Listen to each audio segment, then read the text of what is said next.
powered by the Inside the Birds podcast. Now, live from inside the Matt Black Kia Studios, it's Football at 4. Football at 4 is powered by the Inside the Birds podcast. It's brought to you today by the Gallery Bar Book and Games at Ocean Casino Resort. This football season, cheers your favorite drinks while cheering on your favorite team. Go to the Gallery in Ocean Casino and go for the win. For more information, visit theoceanac.com. Must be 21 or older to play. Gambling problem, call 1-800-GAMBLER. I'm Mike Gill. Adam Caplan will join us in about 10 minutes for Football at 4, and we'll talk a little bit about this Eagles team at the deadline, or the bye week, I should say. I want to get his thoughts. We talked with John McMullen earlier today. I'm interested to see what you guys out there think. The deadline for a trade is November the 1st. Is there anything this team needs?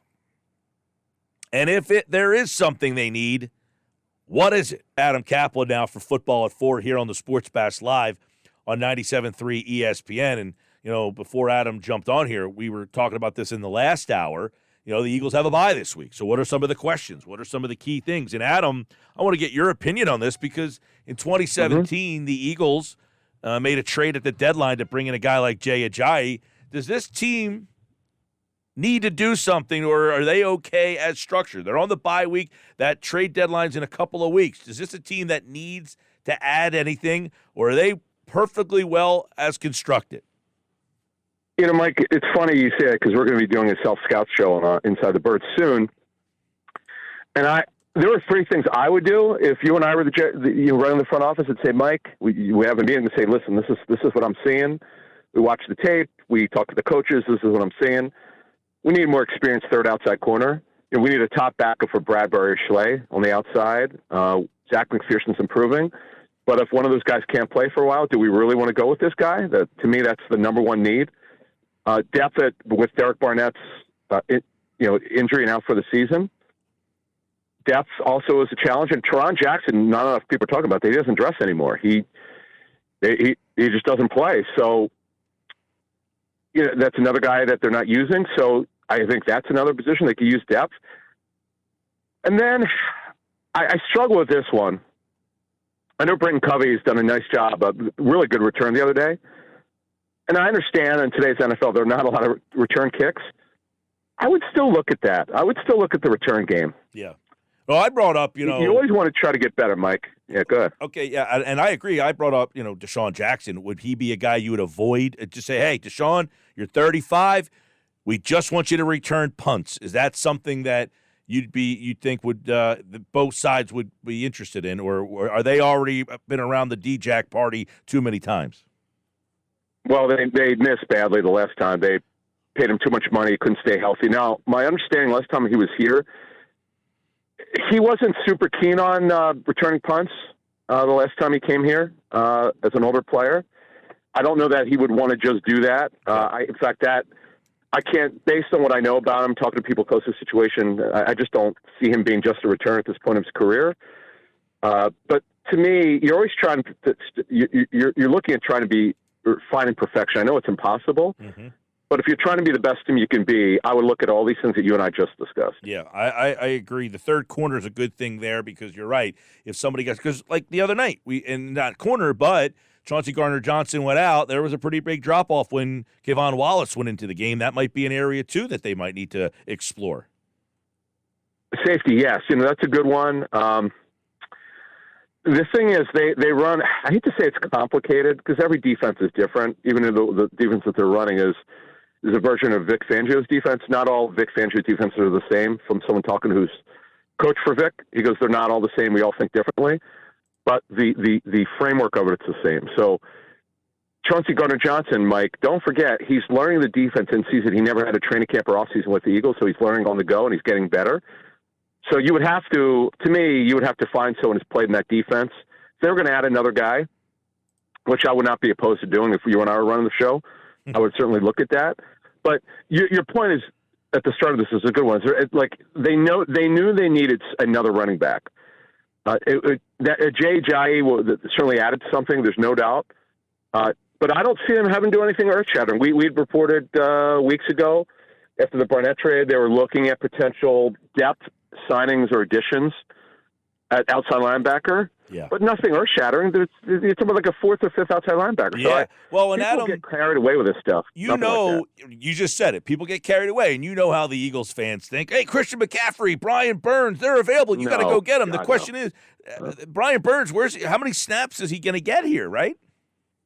Right. And my understanding, the Panthers are very open to moving Christian McCaffrey.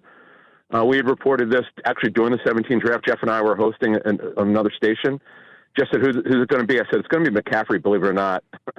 I said, I find this hard to believe, but I have incredible sources on it. Someone who was involved in it, then in 17, said, look, that's the guy, but he didn't come close to being drafted by them because he went way earlier. No, they don't need to do anything. Look, at running back, I still think, and I know Trey Sermon has size, but he's not even dressing. Then we brought this on a pregame show in last Sunday that the challenge is if you bring someone in size, well then who's sitting? Well, obviously it'd be Boston Scott, and I don't know if the Eagles would be willing to do that. And quite frankly, they've been okay in the 4-minute offense. It is not the problem. I don't want to say I'm surprised. We just didn't know going in, Mike. Not that they have one particular closer, but Scott could do it. Gainwell's shown to take those tough physical carries, which who knew he can do that? He's been a revelation, quite frankly, in short yardage. No one talked about that before he was drafted. No, we had Ryan Silverfield on, his head coach of Memphis. He never talked about that. It's kind of interesting what's happened with Gainwell. The role he has is not quite what we were thinking. Yeah, Adam Caplan's with us here. What did you think about, again, the offense after the second quarter? I mean, this is becoming a trend. Is it a concerning trend? I'm not as up in arms like everyone else is. Yes, you have to point it out. It's impossible. Like it just, first of all, we're seeing historically close games. I don't know if you're aware of this. The games are closer now than they've been in fact, there's never been a season like this in the past 15 years. More teams are blowing leads. I don't know if you know about that. It's crazy. There's just the separation. There are only 10 teams with a record over 500, which is crazy after 6 weeks. It's just really hard to keep that level up. And the second quarter scoring, I do have a theory. Like they're starting to move the football. They're starting to move football. They score early in the second quarter, and they feel momentum, and they keep scoring. I know it's subjective, but just going through the games as I spent some time on this because we're in our self-scout for the Eagles. We're going to go through this. And I'm going to call John DeFilippo, the former Eagles quarterbacks coach, because he and I have talked about this. About the 17 team and how hard it is to keep up the momentum. They were elite. I mean, we didn't know they'd win the Super Bowl during the regular season, but we knew how good they were. And I remember him telling me that it wasn't just the Carolina game. There's certain games where they felt the momentum, but those games, though, Mike, they had, I think, 9 games over 30 points. That's ridiculous. The Eagles offense isn't quite that good, but the Eagles are number 3 in point differential, which is certainly important. I do want to get your thoughts on, too, in terms of the defense. 17 points, very good. Top 5 in many statistical categories. Yet, the fans out there are frustrated. Do they have a right to be? They want perfection, Mike. I'm just, I want to hear what you're hearing and your thoughts, because I did see some I guess you could say former NFL people saying that Gannon had a rough night and that he got undressed in the third quarter and that, he didn't make adjustments. What did you think about the way Gannon called the game on Sunday night? Here's exactly what happened from the tape study for what we're told. Third quarter, backed off, playing deeper, not giving up anything deep. But here's the funny, Michael Gallup, who before his ACL injury was one of the top deep threats in the league, he's not the same. He's not ready yet. He's just not the same player he was before his injury. CeeDee Lamb is not fast. He's a slot receiver, basically, who's good after the catch. Dalton Schultz, who was the Eagle killer last year, he didn't play good because of his PCL injury. So who are you really worried about? No, they look, Mike, I mean, they killed them the first half. They had Cooper Rush looking like an undrafted free agent, which he was. They did a phenomenal job the first half. They played soft coverage. They gave up too much room. And what they did is Cooper Rush was being rolled out a little bit to create space to throw the football. Moshe asked a great question to us, to me yesterday. He said, "Hey, were you ever concerned about them losing the lead?" I said, "Rarely." I said, "It's rare when a team blows a lead where they were up 20-0. They made it 20-17." I go, "No, I really wasn't. I never felt like they couldn't roll." And here's the other thing, Mike. their ability to close games is remarkable to me. It's like they turn on, okay, we're going to run the ball and we're going to destroy them. They're not going to stop us. I don't know how they do this, but they just turn it on and off. It's pretty remarkable to me what they're able to do on offense when they want to do it. Yeah, Adam, and that point is well taken because we talked about this yesterday. There's only one team in the league generally that can do this, and that's them, because no one else can do that because the offensive line. No one else has an offensive line that can run a game out like the Eagles can, unless there's one team I'm missing. And their run scheme, Stalin puts together the run scheme. It's they sort of know where to run. They kind of like figure it out as the game goes along, and whether they adjust tilt their front, their line, maybe they go heavy in one area. They run it. They seem to find a good area to expose, and it is amazing if you watch. It's like the parting of the Red Sea. To watch them run in the middle of the field sometimes, it's pretty remarkable to me they're able to do this. Now they definitely struggle a little bit when Lane Johnson left. There's Jack Driscoll, who's you can see why he's a backup. He's just not strong enough physically. They gave up some pressures. There's no question there was an issue. But by the way, when they had to run it and Driscoll was in the game, they were able to get the job done. Yeah, late in that game.